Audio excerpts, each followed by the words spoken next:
Civil services with Nilesh channel आपका स्वागत करता है और ये हमारी दूसरी नंबर सिस्टम के ऊपर क्लास है। इससे पहले मैं आगे बढ़ूँ, मेरी आपसे रिक्वेस्ट है कि आप इस चैनल को जल्दी से सब्सक्राइब कर लीजिए ताकि कोई भी इंपॉर्टेंट नोटिफिकेशन ना रह जाए। और अगर ये वीडियो अच्छी लगे तो इसे लाइक ज़रूर करिएगा, कमेंट जरूर करिएगा और शेयर तो डेफिनेटली कीजिएगा। अब ये क्लास कंटिन्यूएशन है लास्ट क्लास की। लास्ट क्लास में 3 क्वेश्चंस रह गए थे जो हम डिस्कस कर रहे थे और वॉइस मुझे भी नहीं पता चला कि कब आनी बंद हो गई। एंड सो वो क्वेश्चंस हम डिस्कस कर लेंगे। एंड जो लोग नए हैं मैं आपको बता दूं कि ये क्लास किस तरीके से रन कर रही है या फिर करने वाली है।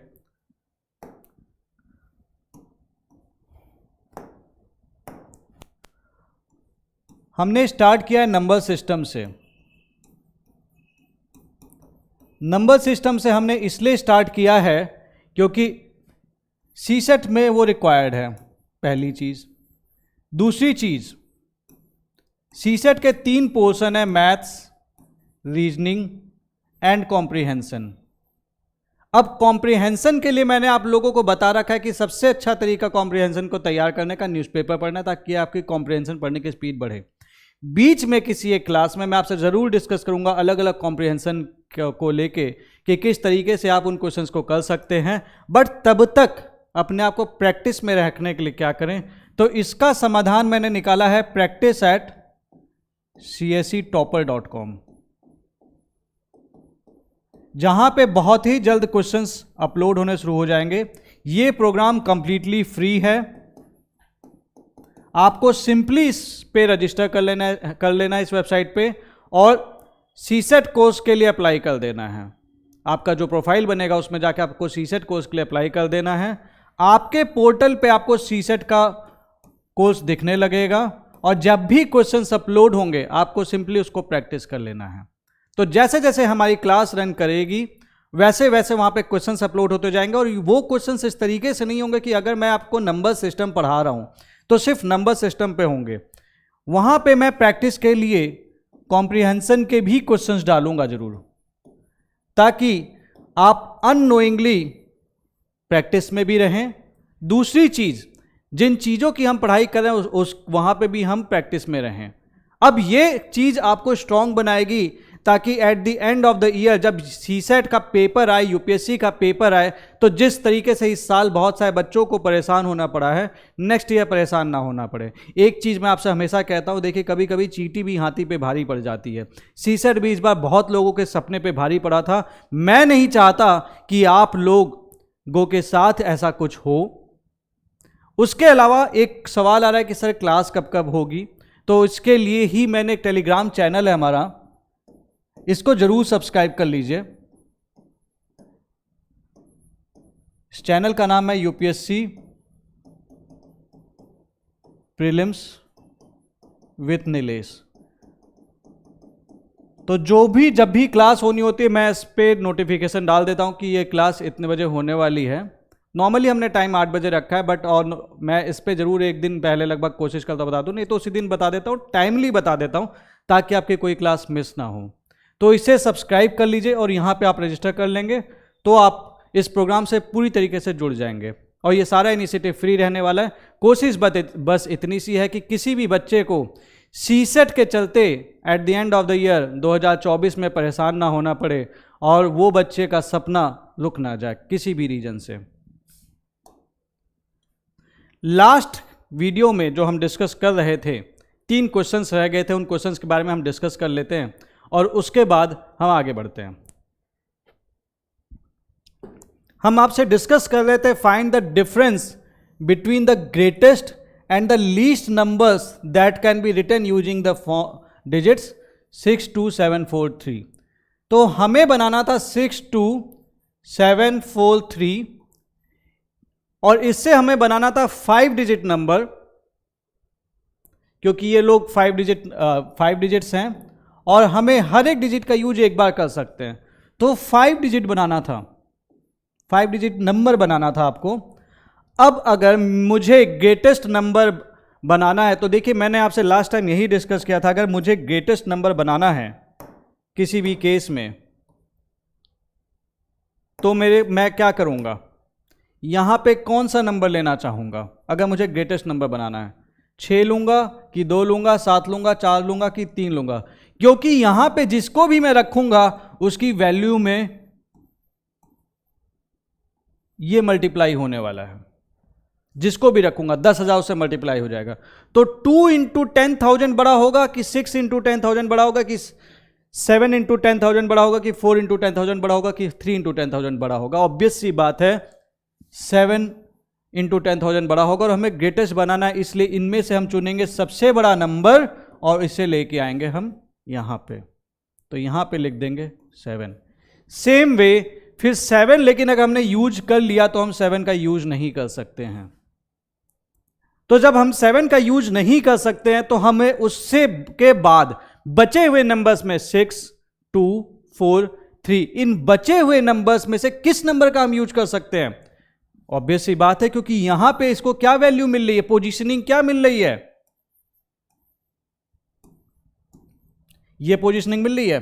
तो सबसे बड़ी उसको वैल्यू असाइन करने के लिए हमें कौन सा नंबर लेना पड़ेगा? इसमें जो सबसे बड़ा नंबर है वो आ जाएगा यहां पे 6। और इसी रीजन से फिर हम यहां पे रखेंगे 4, 3, 2। तो ये ग्रेटेस्ट नंबर है जो इन डिजिट्स का यूज करके बन सकता है। You getting my point? ये ग्रेटेस्ट नंबर है जो इन डिजिट्स का यूज करके बन सकता है। अब अगर मुझे लीस्ट नंबर निकालना है जो इन डिजिट्स का यूज करके बने, तो सीधा सा है, मुझे यहां पे वो नंबर रखना पड़ेगा जो 10,000 मल्टीप्लाई होने के बावजूद सबसे कम वैल्यू दे। इसके लिए मैं फिर से ये चीज उठाऊंगा 6, 2, 7, 4, 3 और सबसे कम वैल्यू मुझे देगा 2। तो मैं 2 उठाऊंगा वहां से और लेके आऊंगा सीधे यहां पे। और सेम वे बढ़ता चला जाऊंगा कि इन बचे हुए नंबर्स में 6, 7, 4, 3 में जो दूसरा सबसे छोटा नंबर होगा वो होगा 3। और उसी रीजन से यहां पे आएगा 4, यहां पे आएगा 6 या यहां पे आएगा 7। एक अल्टरनेट वे भी है कि अगर मुझे स्मॉलेस्ट नंबर निकालना है तो मैं सबसे बड़े नंबर को आखिरी वैल्यू दूंगा ताकि उसकी औकात सबसे कम रहे। तो इस अगर मैं उस तरीके से भी सोचूं तो इन नंबर्स में सबसे बड़ा नंबर अगर 7 है, मैं अल्टरनेट वे में करना चाहता हूं तो मैं इसको सबसे कम औकात दूंगा ताकि इसकी पोजीशन इनटू 1 वाली हो, ताकि वो यहां पे आ जाए। इसी तरीके से यहां पे 6, यहां पे 4, यहां पे 3, यहां पे 2। अब ग्रेटेस्ट मिल गया, स्मॉलेस्ट मिल गया, माइनस कर दीजिए, सिंपल। इसको माइनस करेंगे आपका आंसर निकल के आ जाएगा। और जब आप इसे माइनस करेंगे तो आपका नंबर आएगा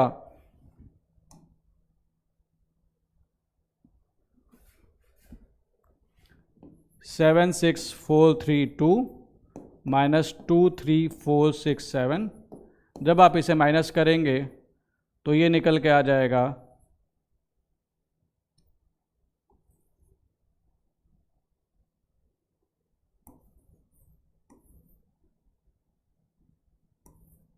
52965, 52965 और यही इसका जवाब होगा। आप ये देख लीजिए। अब आते हैं नेक्स्ट क्वेश्चन पे। ये 3 क्वेश्चन रह गए थे। ये पहला चलता फिरता सवाल क्या था, अभी हम इजी क्वेश्चंस पे कर रहे हैं। और आज की क्लास में हम बेसिकली कॉन्सेप्ट्स डिस्कस करेंगे। वो कॉन्सेप्ट्स जो आपको लगते बहुत इजी हैं, आपको हो सकता है आते भी होंगे, ताकि इन कॉन्सेप्ट्स का यूज करके अगली क्लास में हम एक अच्छे लेवल पे जा सके। तो आज की क्लास बेसिकली कॉन्सेप्ट वाली क्लास है। कुछ टर्म्स है जो मुझे डिस्कस करना है, तो हम इस क्लास में क्वेश्चंस की जगह ना ज़्यादा कॉन्सेप्ट्स पे ध्यान देंगे। अगली जो क्लास होगी वहाँ पे हम एक अच्छे लेवल पे जाके एक बहुत ही अच्छे लेवल पे सवाल करेंगे, ताकि उन टॉपिक से रिलेटेड अगर कोई सवाल आए तो आपको कोई समस्या ना हो। तो today class is basically the conceptual class. एक और सवाल आता है, a student multiplied 72 by 13 instead of 31, how much was his answer lower than the correct answer. अच्छा, ये सवाल भी आता है तो बहुत सारे बच्चे घबरा जाते हैं, जबकि ये बहुत आसान सवाल है, सीधा सा है। एक बच्चा था जिसे 72 से मल्टीप्लाई किया इसने 13 को, इसने ये मल्टीप्लाई कर दिया, लेकिन इसको करना चाहिए था 32 से। तो क्या डिफरेंस होगा इन दोनों का, या फिर कितना लोअर होगा आंसर सही उत्तर से? सीधा सा सवाल है। ये 31 है। तो देखिए सीधा सा है, अगर ये सही नंबर से मल्टीप्लाई करता 72 इंटू 31, अगर ये सही नंबर से मल्टीप्लाई करता 72 इंटू 31 तो इसका उत्तर आता 2232।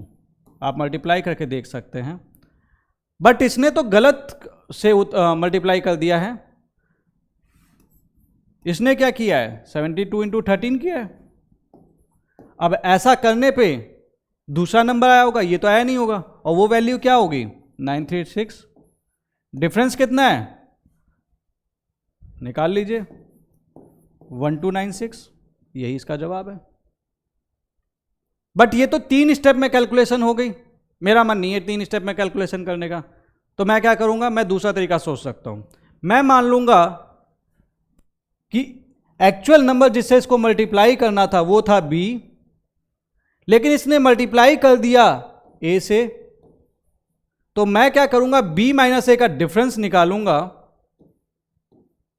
और सीधे 72 से मल्टीप्लाई कर दूंगा, तब भी आंसर 1296 आएगा। क्योंकि बेसिकली कितना डिफरेंस हमने क्रिएट किया एक नंबर के मल्टीप्लिकेशन के चलते, यही किया हमने। अगर आप इसके जगह एक, और ये चीज़ आप कहाँ से समझ सकते हो, आप यहाँ से समझ सकते हो कि 72 गुणे 13 अगर ये जो वैल्यू होगी और 72 गुणे 14 जो वैल्यू होगी, इसके बीच का डिफरेंस अगर आप लोगे ना तो इट इज़ ऑलवेज 72। ये 72 ही आने वाला है, क्योंकि बेसिकली हम यहाँ पे इसको माइनस करते हैं। तो सेम वे जब भी आपके पास ऐसा कोई सवाल हो, दोनों के बीच का डिफरेंस निकालिए, नंबर से मल्टीप्लाई कर लीजिए, जवाब निकल आएगा। इसमें कोई कंफ्यूजन की बात नहीं है, बहुत ईजी सवाल है। अगला ये सवाल बहुत आसान सवाल था। The number of sheets of paper available for making notebook is 7500। मेरे को नोटबुक बनानी, मेरे को किताब बनानी है, तो किताब बनाने के लिए तो मुझे पन्ने चाहिए होंगे। अब पन्ने की कटाई होगी किसी शीट से, तो मेरे पास ऐसी कितनी शीट हैं, मेरे पास ऐसी 7500 शीट हैं। और इस शीट में हर एक शीट से 4 पन्ने बन सकते हैं, तो टोटल नंबर ऑफ पेजेस कितने बन सकते हैं, 7500 इंटू 4 बन सकते हैं। लेकिन मुझे बनानी है नोटबुक, ये तो टोटल नंबर ऑफ पेजेस हो गए। मुझे बनानी है एक ऐसी नोटबुक जिसमें 20 पेजेस हैं, एक ऐसी नोटबुक जिसके पन्ने 20 थे। तो मैं क्या करूंगा, टोटल नंबर ऑफ नोटबुक्स कितनी होगी, तो total number of pages upon the number of pages in one notebook, that is 7500 गुणे 4 डिवाइडेड बाय 20। और मैं जब इसे निकालूंगा तो मेरा जवाब आएगा 1500, और यही इसका उत्तर होगा।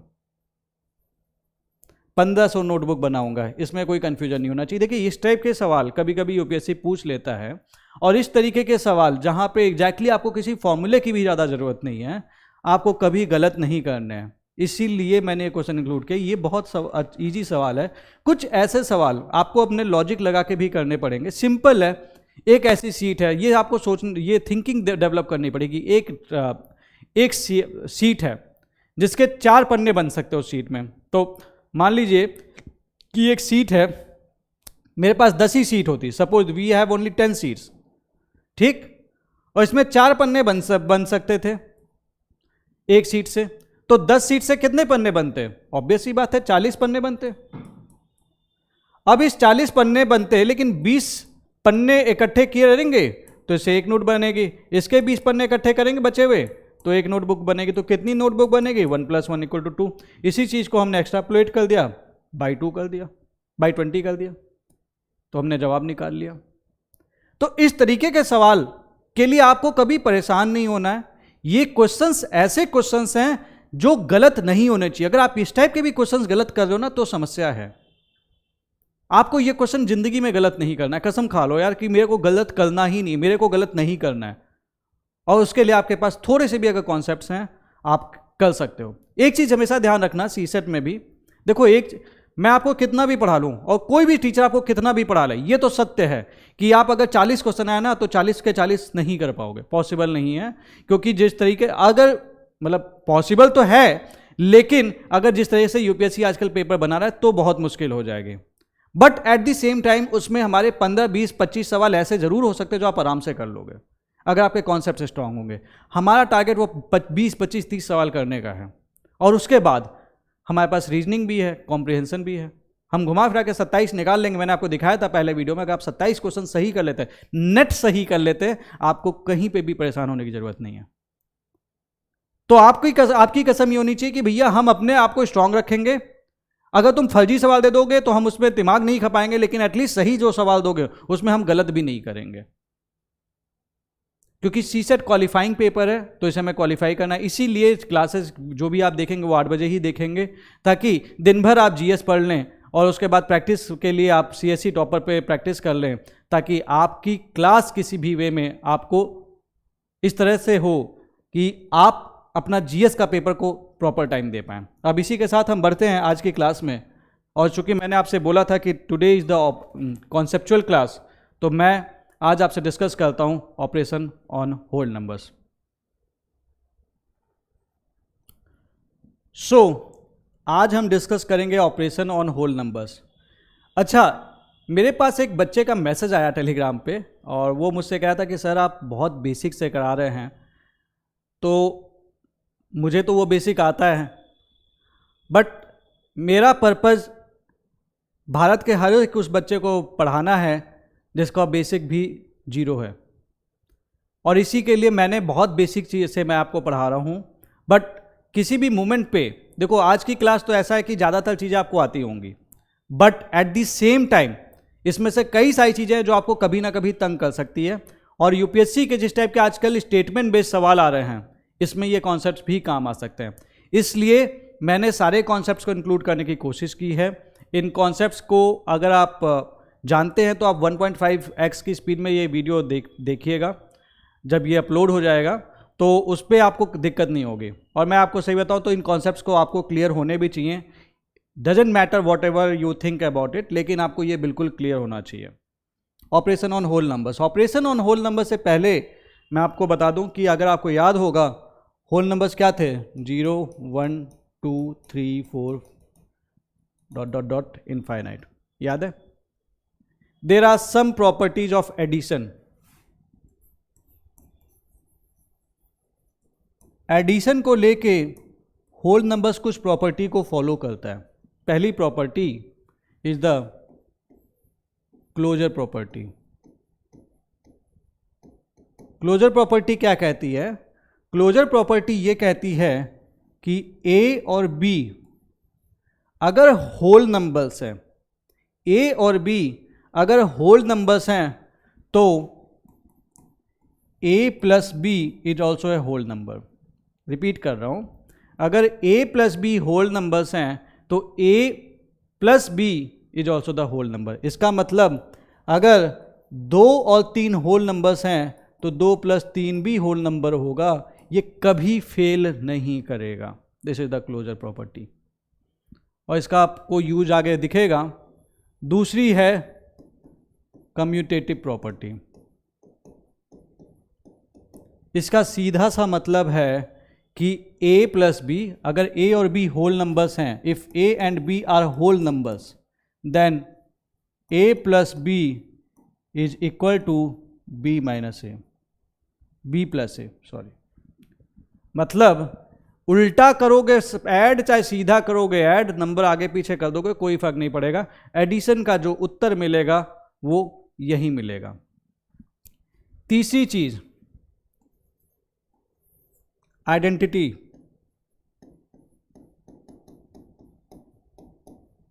आइडेंटिटी का मतलब क्या हुआ? There is the existence of, और एडिशन के केस में हम इसे कहेंगे बेसिकली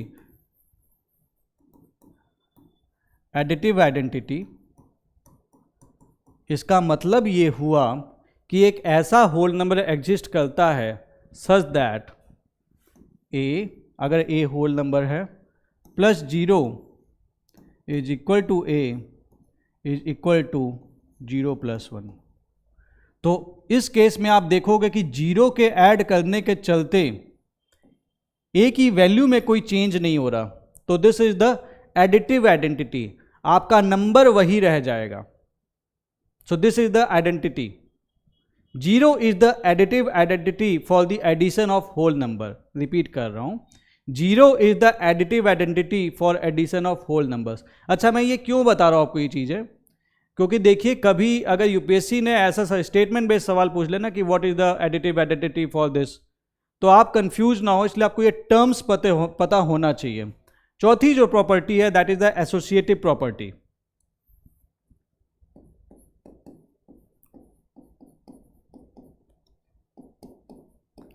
एसोसिएटिव प्रॉपर्टी ये कहती है कि ए, बी और सी, इफ ए, बी और C are three whole numbers, then A plus B plus C is equal to A plus B plus C. This is the additive identity. Additive ये आप लोग use करते भी होगे, यहां पे वैल्यू चेंज नहीं होगी, हमेशा सत्य होगा, ये आप लोग यूज करते भी होगे। से इससे पता चलता है order of addition does not matter, और ये ट्रू होगा अगर आप यहां पे 3 की जगह 4 नंबर भी ले लोगे, 5 नंबर भी ले लोगे, तो order of addition does not matter. तो ये कुछ प्रॉपर्टीज हैं होल नंबर्स की, लेकिन क्या ये सब्ट्रैक्शन पे भी होल्ड करेंगी? आइए देखते हैं।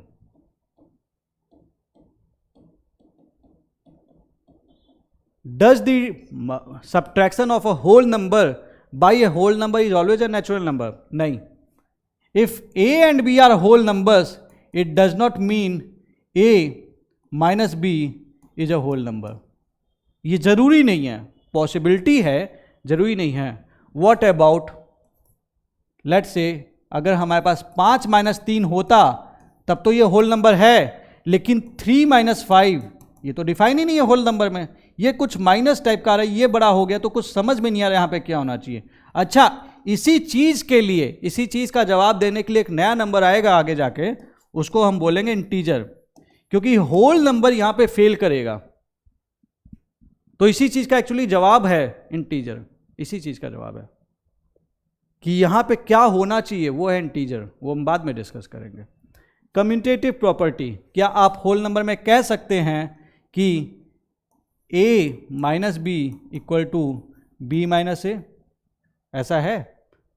नहीं है, ये भी गलत हो जाएगा। It also fail, it also fail, right. अब यहां पे एक बार ये देख लीजिए, मैं चाहता हूं पहले देख लिया आपने। अब जिस तरीके से यहां पे एक आइडेंटिटी थी, लेकिन क्या मैं कह सकता हूं, क्या मैं कह सकता हूं कि a minus 0 is equal to a is equal to 0 minus a? मैं क्या ये कह सकता हूं? आपको पता है मैं नहीं कह सकता। इसी के लिए तो ये आता है, नहीं कह सकते, तो ये भी फेल कर जाएगी। यहां पे कोई ऐसी आइडेंटिटी एग्जिस्ट नहीं करती।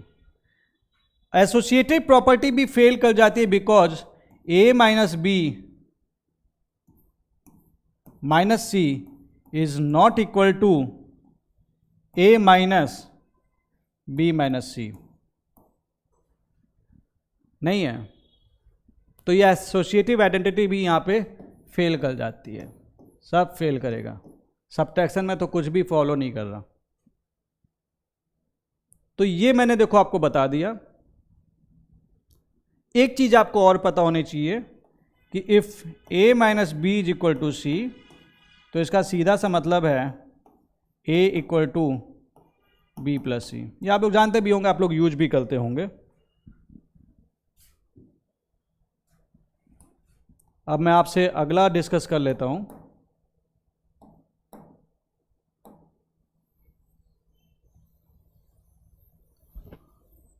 चलिए, ये चीज हम मल्टीप्लीकेशन पे अप्लाई करके देख लेते हैं यार एक बार। Let us apply this on multiplication. अगर a और b एक होल नंबर होगा तो क्या a इंटू बी एक होल नंबर होगा? जवाब है हाँ, बिल्कुल होगा। तो यहाँ पे ये प्रॉपर्टी होल्ड करती है, फेल नहीं करेगी। उसके बाद कम्यूटेटिव प्रॉपर्टी की बात करते हैं। तो अगर ए और बी होल नंबर है तो क्या a into b is equal to b into a होगा? आप बोलेंगे हाँ सर, बिल्कुल होता है। और ये सारी चीज़ें देखिएगा आगे जाके यूज होंगी, क्योंकि हम इसको बहुत ही कैजुअली यूज करते हैं। हमें पता होना चाहिए एग्जैक्टली ये कौन सी प्रॉपर्टी है।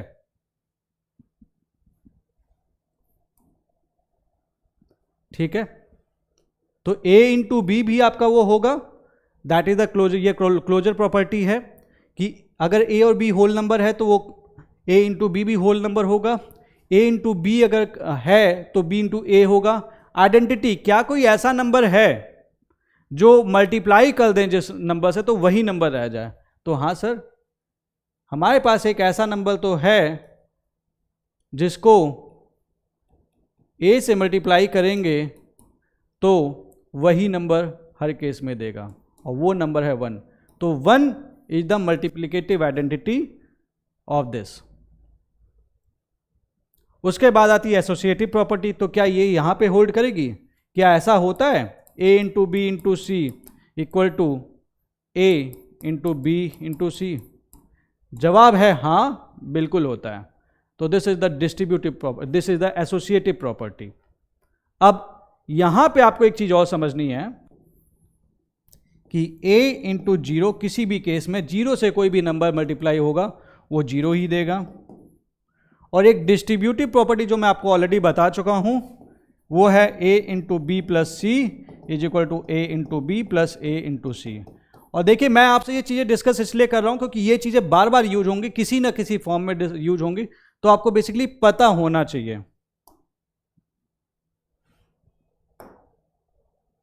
अब इसका यूसेज क्या हो सकता है? जैसे डिस्ट्रीब्यूटिव प्रॉपर्टी की बात की तो सिंपल सा यार, देखो अभी जैसे आपको एक एग्जांपल दे देता हूँ कहाँ पे हम यूज कर सकते हैं। सपोज मेरे पास एक मल्टीप्लिकेशन था 4 इंटू 495 823 इंटू 25, और मेरे से पूछ दिया, बोला मल्टीप्लाई करो, तो आप तो पागल हो जाओगे मल्टीप्लाई करते करते। लेकिन मेरे पास एक और प्रॉपर्टी थी, मैं जानता था a into B into C is equal to A into C into B. तो मैं क्या करूँगा, मैं लाऊंगा इसको इधर और इसको लिख दूंगा 4 इंटू 25 इंटू दिस, ये जो वाला जो नंबर है 495823, और इसको इससे पहले मल्टीप्लाई कर दूंगा तो ये दे देगा 100, और आपको पता है इससे मल्टीप्लाई करेंगे तो ये आ जाएगा 100। सीधा सा जवाब है, कोई कंफ्यूजन वाली बात नहीं है। तो आगे पीछे करने में ये सारी प्रॉपर्टीज का ही यूज होता है। तो अलग अलग फॉर्म में हम इन प्रॉपर्टीज का यूज करते रहेंगे। आपको ये प्रॉपर्टीज डेफिनेटली बहुत अच्छे से पता होनी चाहिए, क्योंकि ये प्रॉपर्टीज आप नोइंगली और अननोइंगली यूज करते आते हैं, लेकिन अक्सर हमें पता नहीं होता हम कौन सी प्रॉपर्टी यूज कर रहे हैं। क्योंकि अगर कभी यूपीएससी ने ऐसा भी सवाल बोल दिया, which of the given statements is true, and then they give you the question कि they follow the closure property, whole numbers में एडिशन के ऊपर क्लोजर प्रॉपर्टी फॉलो होती है या सब्ट्रैक्शन के ऊपर फॉलो होती है, अगर आपको नहीं पता तो आप वो क्वेश्चन नहीं कर पाओगे। इसलिए ये चीज़ें बतानी जरूरी थी। वैसे तो बहुत ही लोअर क्लास की चीज़ें हैं ये, बट स्टिल। अब एक क्वेश्चन ये करने की कोशिश करते हैं। The product of 2 digit number is 1938 if the product of the unit digit is 28 and that of 10th digit is 15, find the numbers. बहुत ईजी सवाल है, इसके लिए किसी फॉर्मूले की आपको ज़रूरत नहीं है, और इसीलिए मैं आपको बता रहा हूँ। मतलब बीच बीच में इस टाइप के क्वेश्चन हम करते रहेंगे, बट इस टाइप का क्वेश्चन आएगा तो आप क्या करोगे? घबरा जाओगे? नहीं, घबराने का नहीं है। हमें देखो, हमेशा एक चीज़ याद करना, आपको सबसे पहली चीज़ जो डेवलप करनी है विद द प्रैक्टिस, वो ये करनी कि क्वेश्चन देखने के बाद आपको उसे स्टेटमेंट में फ्रेम करने आना चाहिए।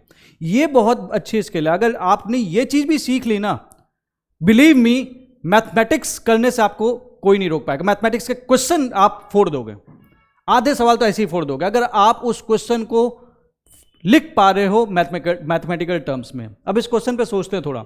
The product of 2 digit number is 1938, मतलब 2 नंबर हैं जिनके डिजिट्स हैं 2, 2 नंबर्स हैं जिनके डिजिट्स हैं 2, और इनका जो प्रोडक्ट है इसको इससे मल्टीप्लाई करूंगा तो 1938 आएगा।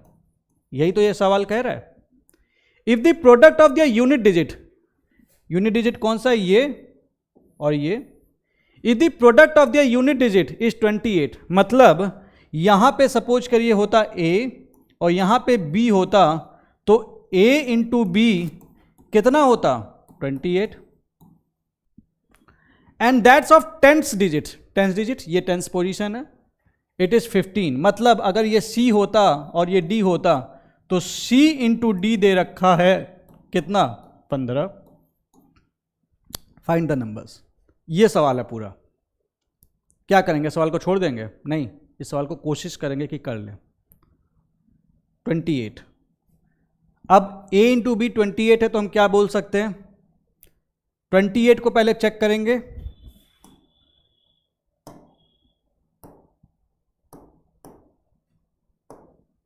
को चेक करेंगे तो आप इसे लिख सकते हैं 1 इंटू 28 लिख सकते हैं, आप इसको 2 इंटू 14 लिख सकते हैं, आप इसको 4 7 जा 28 लिख सकते हैं, एंड इसके बाद फिर 7 इंटू 4 भी लिख सकते हैं जिसका कोई मतलब नहीं है, 14 इंटू 2 लिख सकते हैं, 28 इंटू 1 लिख सकते हैं। तो ये और ये तीनों, ये ऊपर वालों का रिपीटिशन है, ये यहां पे कट गया। अब ये 2 डिजिट नंबर था, राइट, यहां पे एक सिंगल डिजिट होगा, यहां पे सिंगल डिजिट होगा, यहां पे आया ये और यहां पे आया ये, तो ये 2 डिजिट, अब यहां पे एक रख के यहां पे 28 तो रखोगे नहीं, तो इसलिए इसे भी काट दोगे। यहां पे 2 रख के यहां 14 तो रखोगे नहीं क्योंकि डिजिट ही चेंज हो जाएंगे, तो इसे भी काट दोगे। बचेगा क्या, 4 और 7। तो मुझे इतना पता चल गया कि या तो यहां पे 4 होगा, यहां पे 7 होगा, या फिर यहां पे 7 होगा और यहां पे 4 होगा, राइट, समझिएगा इस चीज को। या तो यहां पे 4 होगा, यहां पे 7 होगा, या तो यहां पे 4 होगा, यहां पे 7 होगा, सीधा सा है। तो मुझे एक चीज तो श्योर होगी कि इनमें कोई एक तो होगा। चलो अब आगे आते हैं। अब मेरे को यही चीज चेक करनी थी सी और डी पे कि इनका मल्टीप्लीकेशन से 15 आ रहा है, तो 15 को आप क्या लिख सकते हो, 1 इंटू 15 या 3 5 जा 15। तो ऑब्वियस सी बात है 1 इंटू 15 लिखोगे नहीं क्योंकि यहां पे 15 तो लिखोगे नहीं, तो ये काट दोगे। 3 और 5, तो यहां पे या तो 3 आ जाता या 5 आ जाता, या फिर यहां पे 5 आ जाता, यहां पे 3 आ जाता। तो नंबर्स का सेट बनेगा, जो नंबर्स का सेट बनेगा, एक बार मान लो हमने 3 ले लिया और हमने इसके साथ ले लिया 4, अगर हमने ऊपर वाला नंबर ले लिया 34, तो ऑब्वियस सी बात है यहां पे तो वो रहा नहीं, इसको काट देंगे तो बचा हुआ नंबर नीचे वाला हो जाएगा 57। ये एक सेट बन सकता है।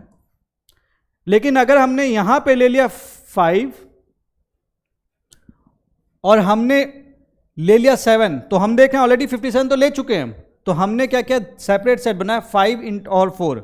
हमने 3 की जगह लिया 5 और ये किया 4, तो बचा हुआ दूसरा सेट बना 37, और इसके अलावा कोई सेट नहीं बनेगा, रिपीटिशन होगा केवल, आप चेक कर सकते हैं। तो या तो ये जवाब होगा या तो ये जवाब होगा। तो सीधी सी बात है, अब इससे ज्यादा कोई कंडीशन दी ही नहीं है कि इस सवाल का जवाब कैसे निकालना है, तो मैं सीधा क्या करूंगा, इसे मल्टीप्लाई कर दूंगा। I will multiply it, and जब मैं मल्टीप्लाई करूंगा तो मैं पाऊंगा 34 इंटू 57। जब मैं मल्टीप्लाई करूंगा तो ये निकल के आएगा 1938, और मैं जब इसको मल्टीप्लाई करूंगा तो ये निकल के आएगा 1998, और मेरे से पूछा था 1938, तो मैं बोलूंगा 34 इंटू 57, यही इसका जवाब होगा। इजी सवाल है, इसमें आपको अपना IQ यूज करना है, कॉमन सेंस वाला सवाल है।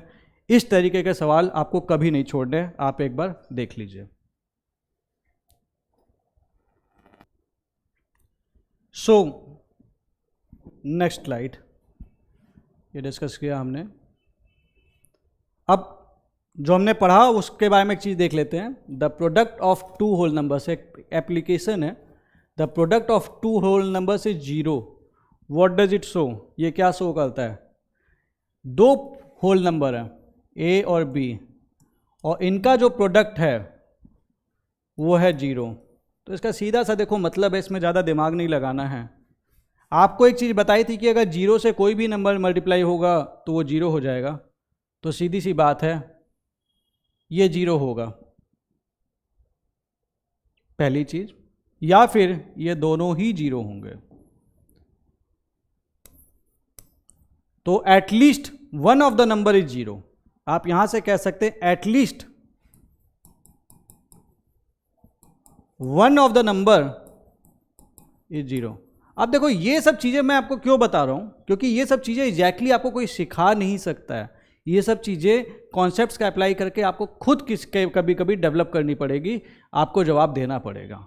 तो आपको एक अपनी जो होता है ना, मैथ्स को देख के, क्वेश्चंस को देख के घबराना नहीं है, थोड़ा सोचना है उस पर, उसे दिमाग लगाना है, उसे कोशिश करना है कि आप पेन पे एक बार उसे नंबर सिस्टम में लिख सकें, लाइक इस टाइप से एक्सप्रेशन लिख सकें और फिर इस पे थोड़ा सोच सकें। एक ऐसे ही तो ये चीज है। अच्छा, what are the whole numbers, एक क्वेश्चन है, एक क्वेश्चन मैं आपको बताता हूं। What are the whole numbers, suppose there is a question, what are the whole numbers जो खुद से मल्टीप्लाई होंगे which when multiplied by itself give the same number.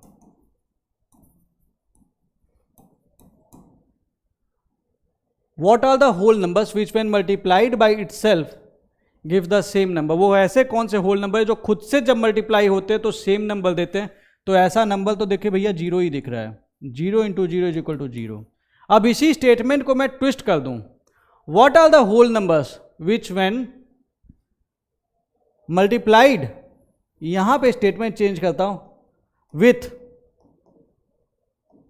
other number give the same number? What are the whole numbers which when multiplied with other number give the same number? तो यहां पे आ जाएगा, क्योंकि a में आप 1 से multiply करते हैं तो a आता है, तो this is the number. Simple. Again अब एक था what are the whole numbers which when multiplied by itself give the same number. एक और नंबर मेरे को ध्यान में आ रहा है, वो है 1 × 1 इज इक्वल टू 1, ये भी था। तो ऐसे सिर्फ 2 नंबर्स हैं 0 एंड 1 यहाँ पे, जो कि ये चीज़ देते हैं। लेकिन अगर विद द अदर नंबर आएगा तो ये इसका जवाब 1 होगा। अब देखिए स्टेटमेंट्स को ट्विस्ट किया है, सेम क्वेश्चन अलग अलग फॉर्म में, कि खुद से मल्टीप्लाई किया तो जवाब क्या आया, सेम आया, और अलग नंबर से जवाब मल्टीप्लाई किया तो क्या आया, वो वाला जिस नंबर से मल्टीप्लाई किया तो वो आया। तो ये चीज़ आपको पता होनी चाहिए, मतलब इस टाइप के क्वेश्चंस आएंगे तो आपको कंफ्यूज नहीं होना है। अब यहाँ पे देखिए एक चीज़ है, कुछ टर्म्स हैं आपको समझ लेने हैं होल नंबर्स के लिए। यहाँ से ऐसे देख लीजिए, जब ये डिवीजन करते हैं, सपोज आपने ए है, बी है, और आपको डिवाइड करना है बी को ए से, तो क्वोशेंट इज सी, और हमने यहाँ पे कुछ भी किया और एक रिमाइंडर आया, तो हम कहते हैं कि ए इज डिवाइजर। टर्म्स हैं, पता ही होगा आपको, b is dividend, c is quotient, r is remainder. And एक फॉर्मूला जो हमेशा होल्ड करेगा, it is b is equal to a गुणे c plus r. B is equal to a गुणे सी प्लस आर। इसका आगे जाके बहुत ज़्यादा यूज होगा, तो ये इसमें कोई कन्फ्यूजन होगा तो समझ लीजिए। सीधा सा इसका मतलब है कि 5 दिया है अगर, और अगर 3 से डिवाइड किया मैंने, तो 3 × 1 = 3, बचा 2, तो इसका सीधा सा मतलब होगा 5 is equal to 3 × 1 divisor into quotient plus 2 reminder, that is 5। सीधा सा मतलब है। ये डेफिनेशन बेस्ड चीज़ें हैं जो आपको पता होनी चाहिए। कुछ टर्म्स हैं, factors and multiples, perfect number, even number, odd number, common factors, common multiple, prime and composite numbers. इन चीज़ों को समझ लेते हैं। फैक्टर्स के बारे में आते हैं कि फैक्टर्स का मतलब क्या होता है। What is a factor? Example ले लेता हूँ। सपोज करिए मेरे पास 6 है, और मैं 6 को क्या करूँगा, उन नंबर्स को पाने की कोशिश करूँगा 6 के साथ जो नंबर्स 6 को एग्जैक्टली डिवाइड कर सकते हैं। तो ऑब्वियस ही बात है 6 से छोटा लूंगा और 1 से स्टार्ट करूंगा। तो मैं देखूंगा 1 डिवाइडेड बाई 6, हाँ भैया हो रहा है, रिमाइंडर 0 दे रहा है। 2 डिवाइडेड बाई 6 देखूंगा, हाँ भैया हो रहा है, 0 दे रहा है। 3 डिवाइडेड बाई 6 देखूंगा, हाँ भैया हो रहा है। 4 डिवाइडेड बाई 6 मैं बोलूँगा ना भैया नहीं हो रहा है। 5 डिवाइडेड बाई 6 मैं बोलूँगा हाँ भैया, ना भैया नहीं हो रहा है। 6 डिवाइडेड बाई 6 हाँ भैया हो रहा है, यही तो बोलूँगा। तो बेसिकली जब मैंने 1 से 6 तक देखा कि कौन सा नंबर 6 को डिवाइड कर रहा है, तो मुझे मिला 1, 2, 3 और 6। केवल ये ऐसे 4 नंबर्स थे, 1, 2, 3 और 6, केवल ये ऐसे 4 नंबर्स थे जो इसको डिवाइड कर रहे थे। केवल ये ऐसे 4 नंबर्स थे जो इसको डिवाइड कर रहे थे। They were the exact divisor of this number. यही इसके फैक्टर्स हैं। 6 के फैक्टर्स कौन कौन से हैं? 1, 2, 3 and 6। So they are the factors. So factor क्या हुआ? Factor of a number is the exact divisor of that number. तो एक टर्म और आता है मल्टीपल। तो मल्टीपल का क्या मतलब हुआ? आप सुनते होंगे ना, highest common factor, least common multiple, उसका मतलब बताऊंगा, लेकिन पहले समझ लेते हैं कि फैक्टर्स का मतलब क्या हुआ, मल्टीपल का मतलब क्या हुआ। A multiple of a number is the number obtained by multiplying it with a natural number. Simple. एक नंबर का मल्टीपल वो नंबर होता है जो कि उस नंबर को नेचुरल नंबर्स के साथ मल्टीप्लाई करने पे मिलता है, वो है। और कंजिक्यूटिव फॉर्म में अगर मल्टीप्लाई करेंगे तो 3 का मल्टीपल क्या हो जाएगा? हम 1 से मल्टीप्लाई करेंगे तो 3, 2 से मल्टीप्लाई करेंगे तो 6, 3 से मल्टीप्लाई करेंगे तो 9 and dot dot dot up to infinity. So ये चीजें हैं जो आपको कंफ्यूजन नहीं होना चाहिए, सिंपल है। ये सारे इसके मल्टीपल्स हैं। कुछ प्रॉपर्टीज हैं इन चीजों की। There are few properties. पहली, 1 is the factor of each number. 1 is factor of each number. हर एक नंबर 1 से जरूर डिवाइड होगा। दूसरी चीज, every number is a factor of itself. हर एक नंबर खुद को जरूर डिवाइड करेगा, जरूर डिवाइड करेगा। 6 बाई 6 6 होगा ही होगा। और अगर मैं कह रहा हूं कि कोई नंबर किसी का फैक्टर है, it means it is the exact divisor of that number by the definition. Every factor is either equal to the number और लेस देन इट। किसी भी नंबर का जो फैक्टर होगा या तो उस नंबर के बराबर होगा या तो उससे छोटा होगा। मतलब सीधी सी बात है, आप ये थोड़ी बोलोगे 6 का फैक्टर 7 होगा, आप छोटा ही लोगे ना। तो छोटा लोगे तो 1 ले लो, 2 ले लो, 3 ले लो, 6 ले लो, कोई भी है, या तो इसके बराबर है और ये तीनों से छोटे हैं। जो सेम होगा तो वो बराबर हो जाएगा, बाकी सारे छोटे होंगे। सेम नंबर को छोड़ के सारे फैक्टर्स इसके छोटे ही होंगे। तो factors of a given number are finite. Number of factors किसी नंबर के कितने होते हैं? Finite. This will be a finite number. ये इनफाइनाइट नहीं होगा, ये फाइनाइट ही होगा। फिक्स नंबर होंगे। ऐसा नहीं है कि भाई क्या कहते हैं वो n नंबर वो होंगे, नहीं, ऐसा नहीं है। पांचवी property, every multiple of a number is greater than और इक्वल टू दैट नंबर। मतलब अगर हम मल्टीपल पे अब अगर आ जाएं, every multiple of a number is greater than और इक्वल टू द नंबर। मतलब अगर मैं कह रहा हूं कि कोई नंबर n है, it is multiple of m, then n is always equal to greater than और equal to m। Every number is a multiple of itself. मतलब m का पहला मल्टीपल तो खुद ही होगा ना, जो कि इंटू 1 करके आया होगा। सीधी सी बात है, number series 1 2 3 4 dot dot dot dot m से मल्टीप्लाई करते चले जाएंगे तो निकलता चला जाएगा, मल्टीपल निकलता चला जाएगा। And the number of multiples, इसमें number of multiples of a number, it is infinite concept है, इनफाइनाइट, ये मल्टी होंगे, ये इनफाइनाइट मतलब फैक्टर्स होंगे फाइनाइट और मल्टीपल्स होंगे इनफाइनाइट। आई होप इसमें कोई कंफ्यूजन नहीं होगा। ये हमने डिस्कस कर लिया फैक्टर्स एंड मल्टीपल्स। अब आती है बारी परफेक्ट नंबर्स की। परफेक्ट नंबर्स क्या है?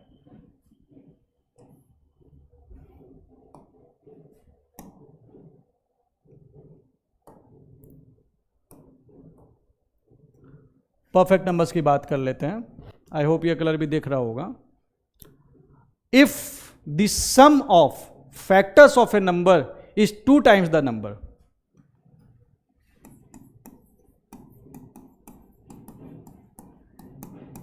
if the sum of the factors of a number is twice the number itself,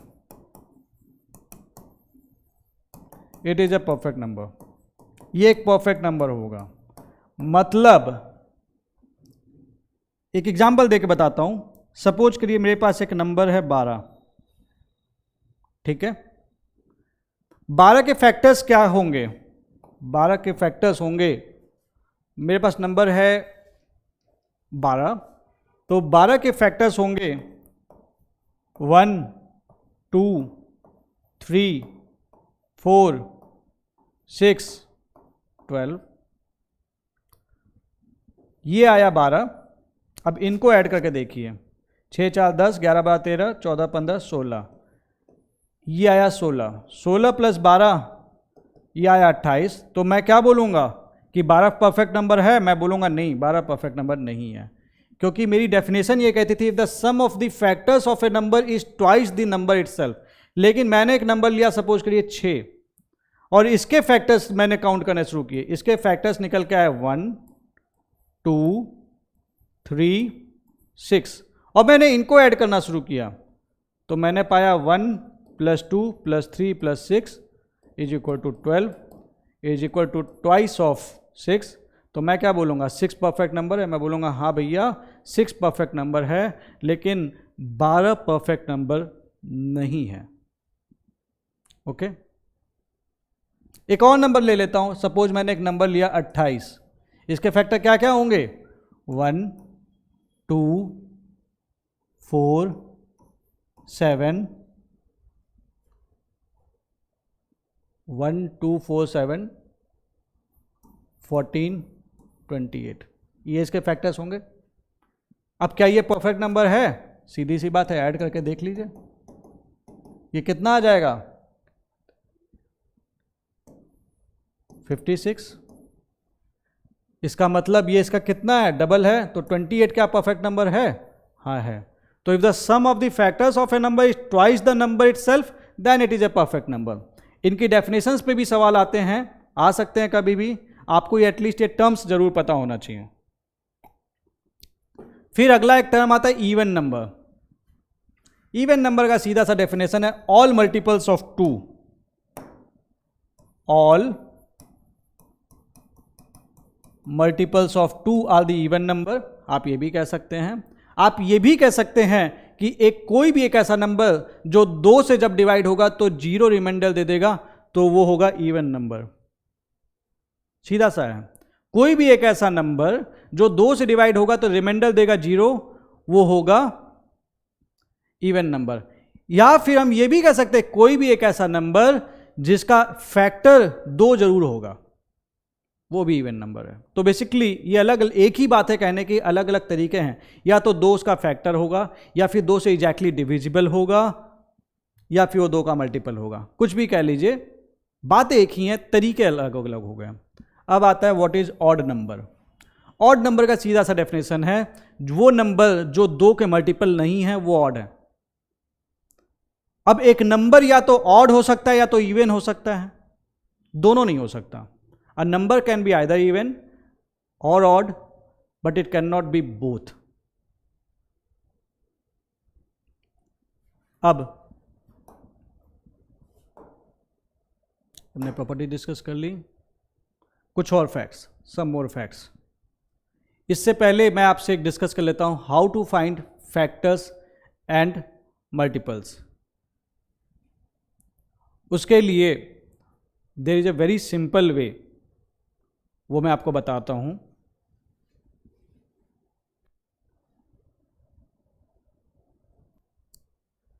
कुछ फैक्ट्स मुझे आपसे डिस्कस करने हैं, लेकिन उससे पहले हम डिस्कस कर लेते हैं किस तरीके से फैक्टर या मल्टीपल निकालने हैं। तो मैं वो आपसे थोड़ा सा डिस्कस कर लेता हूँ। अभी आज बहुत ही इजी वाला डिस्कस करूँगा। नेक्स्ट क्लास में HCF एंड LCM को हम बहुत अच्छे लेवल तक लेके जाएंगे। वहाँ पे मैं आपसे जो डिफरेंट, जो प्रॉपर वे होना चाहिए, जो हम एक्चुअली यूज़ करेंगे, वो मैं आपसे डिस्कस करूँगा। तो सीधा सा बात है, फैक्टर निकालने का सीधा तरीका ये था कि हमने इससे छोटे नंबर लिए और इससे डिवाइड करके देखा भैया, और बोला भैया ये हमारे फैक्टर्स हैं। जिसने डिवाइड कर दिया वो उसका फैक्टर था, जिसने डिवाइड नहीं किया वो उसका फैक्टर नहीं था। और मल्टीपल के लिए हमने क्या किया, हम आगे बढ़ गए और नेचुरल नंबर से मल्टीप्लाई करना शुरू किया और हमने बोल दिया ये इसका मल्टीपल था। यही था। अब आते हैं, सपोज एक क्वेश्चन पूछता है what is the common factor, what is the common factor between 12 and 18। अगर मेरे से कभी ऐसा सवाल आ गया कि 12 और 18 में कॉमन फैक्टर कौन सा है, what is the common factor, तो मैं सीधा से काम ये करूंगा, 12 के सबसे पहले फैक्टर्स लिखूंगा। अभी हम बात करें कॉमन फैक्टर्स पे। 12 के फैक्टर्स कौन कौन से हैं, 1 2 3 4 6 12। और 18 के लिए मेरे से फैक्टर्स अगर मुझे लिखने हैं तो मैं लिखूंगा 1 2 3 6 9 18। ठीक है। अब मेरे से पूछा कॉमन फैक्टर्स कौन से हैं, तो मैं देखूंगा यार 1 कॉमन फैक्टर है, 2 भी कॉमन फैक्टर है, 3 भी इसमें कॉमन लिया रहा है, 6 इसमें कॉमन लिया रहा है, और कोई आ रहा है और कोई नहीं आ रहा। तो मैं बोलूंगा इनके कॉमन फैक्टर्स कौन कौन से हैं, 1 2 3 6। अब ये कॉमन फैक्टर्स हैं इनके। लेकिन अक्सर हम जो डिस्कस करते हैं मैथमेटिक्स में, जो हम जिस पे ज़्यादा इंटरेस्टेड होते हैं, हमारे पास हमने ये टर्म भी सुन रखा होगा, highest common factor. Highest common factor, तो इन नंबर्स में जो सबसे बड़ा है, दिस इज द HCF और द हाईएस्ट कॉमन फैक्टर। इसी नाम से आप जानते हैं, this is the highest common factor. मतलब हमने पहले कॉमन फैक्टर्स निकाला, उसके बाद उसमें हाईएस्ट ले लिया, तो it became the highest common factor.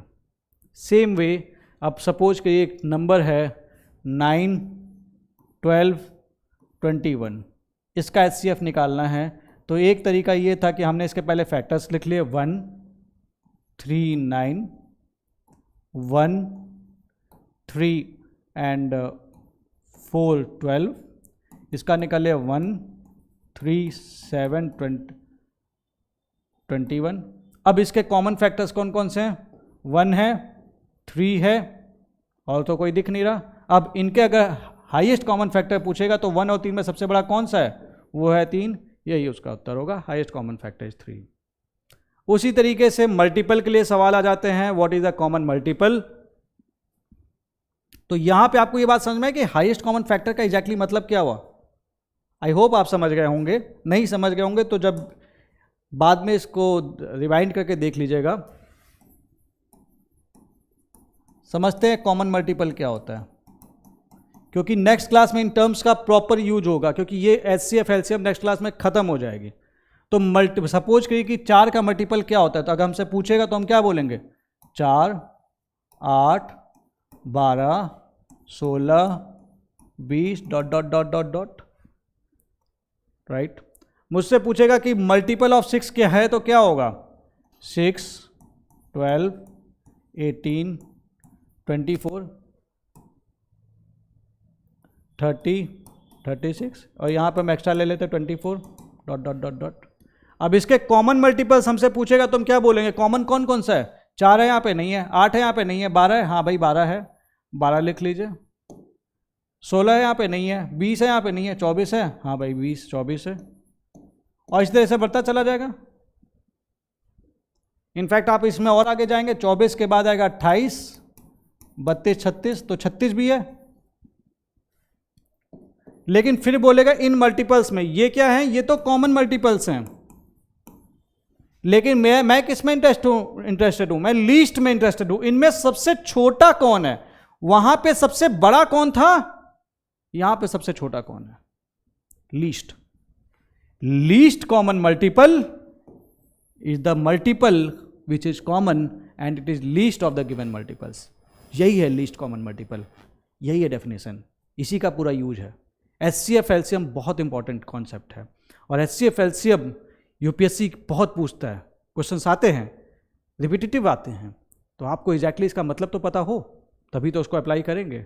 तो ये है HCF और एलसीएम का मतलब, कॉन्सेप्ट वाइज यही है HCF और एलसीएम, कोई कंफ्यूजन नहीं है, नथिंग। अब कुछ टर्म्स आ जाते हैं, प्राइम एंड कंपोजिट।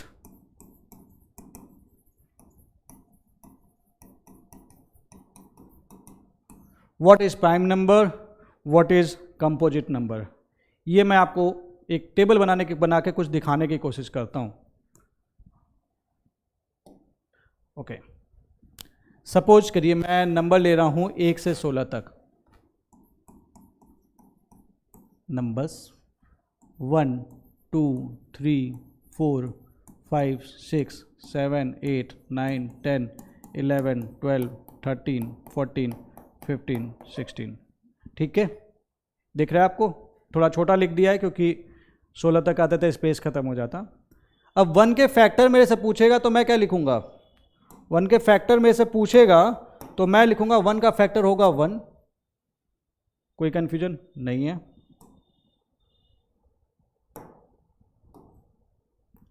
2 के फैक्टर मेरे से पूछेगा तो मैं क्या लिखूंगा 1 एंड 2।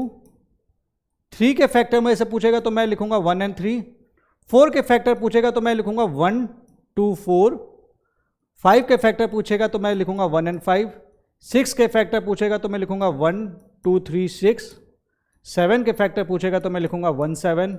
8 के फैक्टर पूछेगा तो मैं लिखूंगा 1 2 4 8। 9 के फैक्टर पूछेगा तो 1 3 9। 10 के फैक्टर पूछेगा तो लिखूंगा 1 2 5 10। 11 का फैक्टर पूछेगा तो 1 एंड 11। 12 का फैक्टर पूछेगा तो मैं लिखूंगा 1 2 3 4 6 12। 13 के फैक्टर पूछेगा तो लिखूंगा 1 13। 14 के फैक्टर पूछेगा तो लिखूंगा 1 2 7 14। 15 के फैक्टर पूछेगा लिखूंगा तो 1 3 5 15। और 16 के फैक्टर पूछेगा तो 1 2 4 8 2 16, यही लिखूंगा। कॉमन, आप लोग जानते हैं, बहुत बेसिक सी चीज़ है। अब इस चीज को देख के मुझे एक अंदाजा लग रहा है, 2-3 चीजें मैं देख पा रहा हूं। कुछ ऐसे नंबर्स हैं, there are some numbers n जिनका एक ही फैक्टर है। कुछ ऐसे नंबर हैं जिनका 2 ही फैक्टर्स हैं, और कुछ ऐसे नंबर हैं जिनके ग्रेटर देन 2 फैक्टर्स हैं, मतलब 2 से ज़्यादा फैक्टर्स हैं। तो ऐसे नंबर, ऐसा एक ही नंबर मुझे दिख रहा है, एक ही नंबर ऐसा दिख रहा है, एक ही नंबर मुझे ऐसा दिख रहा है जिसका एक ही फैक्टर है, वो है 1 ही फैक्टर है, वो है 1। एक बार फिर से दोबारा टेबल को देख लीजिए, देखिए इसको, ठीक है। अच्छा ये ओके, ये यहां पे नहीं होगा, इसे हटा देते हैं, ठीक है। तो 1 का दिख रहा है मुझे एक ही नंबर, एक ऐसा जिसका एक ही फैक्टर दैट इज 1। वो नंबर्स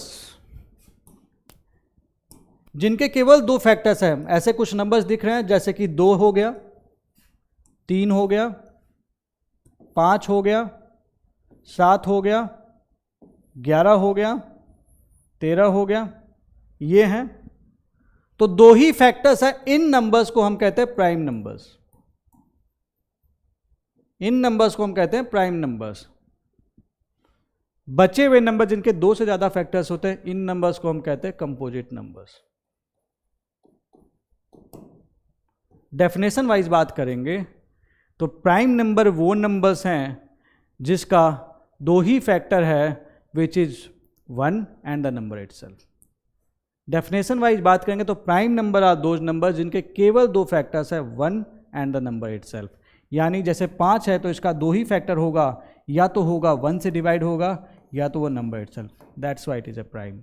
लेकिन अगर मेरे से पूछेगा 6 प्राइम है कि नहीं, तो 6 प्राइम नहीं है, क्योंकि 1 और 6 से तो डिविजिबल हो रहा है, लेकिन ये 2 से भी डिवाइड हो रहा है और 3 से भी डिवाइड हो रहा है, इसलिए प्राइम नंबर नहीं है। और वो हर वो नंबर जो प्राइम नहीं है और 1 भी नहीं है वो कंपोजिट नंबर है। 1 is neither prime nor composite.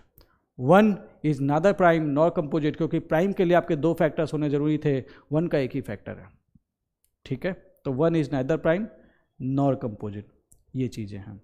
अब यहां से आप समझ लीजिए इसका सीधा सा मतलब है, जो नेचुरल नंबर्स थी हमारी, जो हमारी नेचुरल नंबर थे, इसमें 3 तरीके के नंबर होते हैं। वो होते हैं 1, prime and composite. Natural number में 3 तरह के नंबर होते हैं, 1, प्राइम एंड कंपोजिट। ये सब मिलकर बनाएंगे नेचुरल नंबर। अब कुछ फैक्ट्स जान लीजिए जो आपको पता होना चाहिए। 2 is the smallest even prime number. 2 is the smallest even prime number. 2 सबसे छोटा स्मॉलेस्ट इवन प्राइम नंबर है, और ये इकलौता ऐसा प्राइम नंबर है जो कि इवन है। Rest all the prime numbers are odd. तो पहली चीज 2 is the smallest prime number, 2 is the smallest even prime number, दोनों सही है। It is the only even prime number, बाकी rest all are all 2 is the smallest even prime number and 2 is the only even prime number. Rest all numbers are the odd numbers. मतलब जितने primes हैं, rest primes, they are the odd numbers. ये चीज एक बार समझ लीजिए।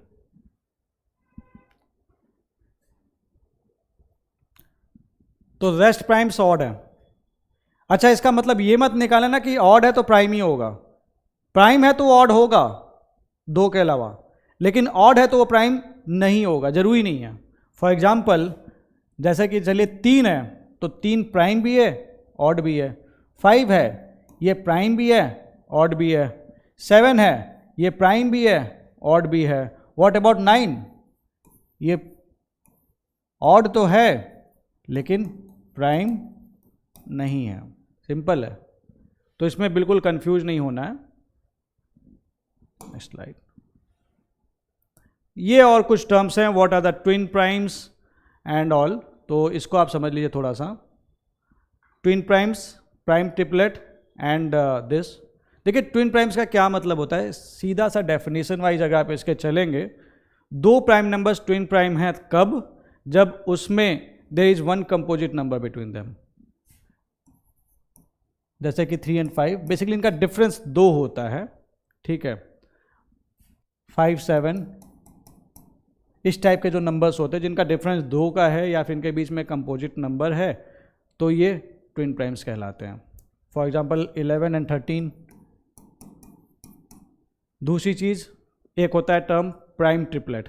Prime triplet क्या होता है? 3 कंसेक्यूटिव प्राइम नंबर्स जिनके बीच का डिफरेंस 2 है, जैसे कि 3, 5, 7, इनके बीच का डिफरेंस 2 है, तो they are the prime triplets. Coprime, coprime का सीधा सा मतलब है कि 2 नंबर को प्राइम हैं अगर उनका जो कॉमन फैक्टर है 1 के अलावा कोई और नहीं है। फॉर एग्जाम्पल 5 और 7 का कॉमन फैक्टर 1 के अलावा नहीं है, लेकिन एक और नंबर भी है। जैसे सपोज कीजिए हमारे पास 2 नंबर है 24 और 25, इनका भी कॉमन फैक्टर एक ही है, तो क्या ये को प्राइम है? जी हाँ, ये बिल्कुल एज पर द डेफिनेशन ये को प्राइम है। It mean 24 and 25 is also the को प्राइम। तो यहां से हमको एक चीज पता चलती है कि every 2 prime numbers are always को प्राइम्स।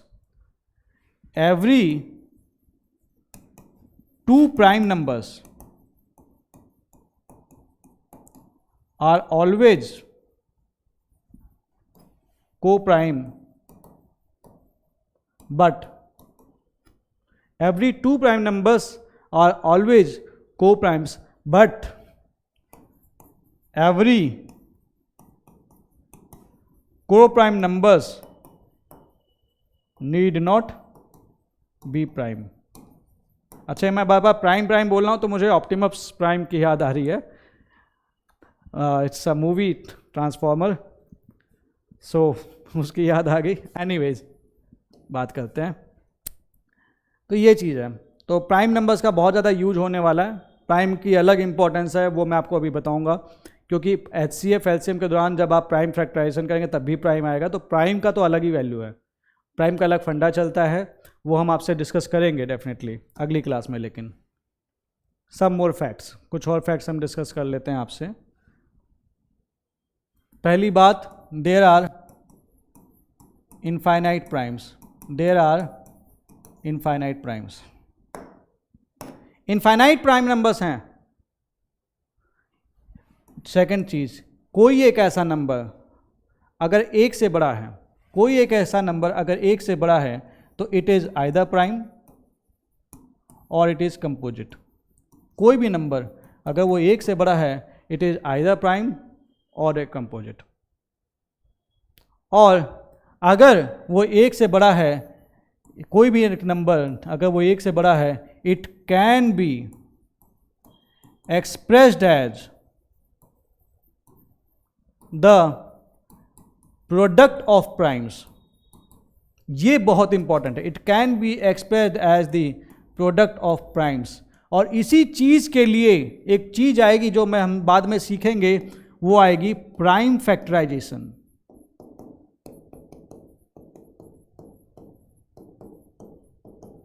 जिसके ऊपर जो बहुत बड़ा रोल प्ले करने वाला है.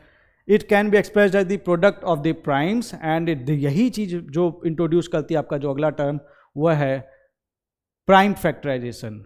मतलब सीधा सा है कि किसी भी नंबर को, जैसे अगर 6 है तो मुझे अगर इसको डोनेट करना है as the product of prime, तो मैं इसे 2 × 3 सीधा सीधा कर सकता हूँ. यही है इसके प्राइम फैक्टर्स. इसके टर्म्स में इसको डोनेट कर सकता हूँ. लेकिन अगर मुझे 12 को डोनेट करना है तो मैं इसको लिख सकता हूँ 2 to the power 2 × 3, product of the prime numbers. क्योंकि 2 की पावर 2 का मतलब होता है 2 × 2 × 3, जिसको हमने यहाँ पे लिख दिया. कोई कंफ्यूजन?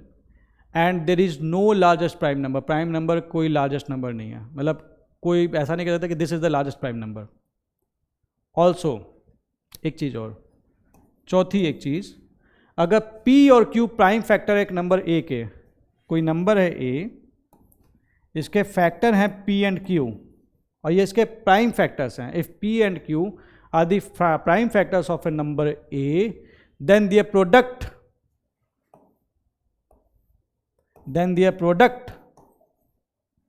मैं रिपीट कर रहा हूँ, if P and Q are the prime factors of a number A, then their product P × Q is also a factor of A. ये भी इसका फैक्टर होगा. तो जब P और Q से डिविजिबल होगा, P और Q से डिविजिबल होगा तो P × Q से भी डिविजिबल होगा. मतलब 12 है अगर, और इसके प्राइम फैक्टर क्या है, ये है, तो इसके मल्टीप्लिकेशन से भी ऑब्वियस सी बात है डिवाइड होगा. It's very simple. इसमें कोई कन्फ्यूजन मत रखना. सो इसी के साथ हम एंड पे आ गए हैं लगभग. अगली क्लास, क्योंकि प्राइम फैक्टराइजेशन के बारे में मैं आपसे और डिटेल में बात करूंगा, क्योंकि वहाँ से शुरुआत होगी HCF LCM की. देखिए LCM का मतलब क्या होता है, HCF का मतलब क्या होता है, मैंने आपसे डिस्कस कर लिया.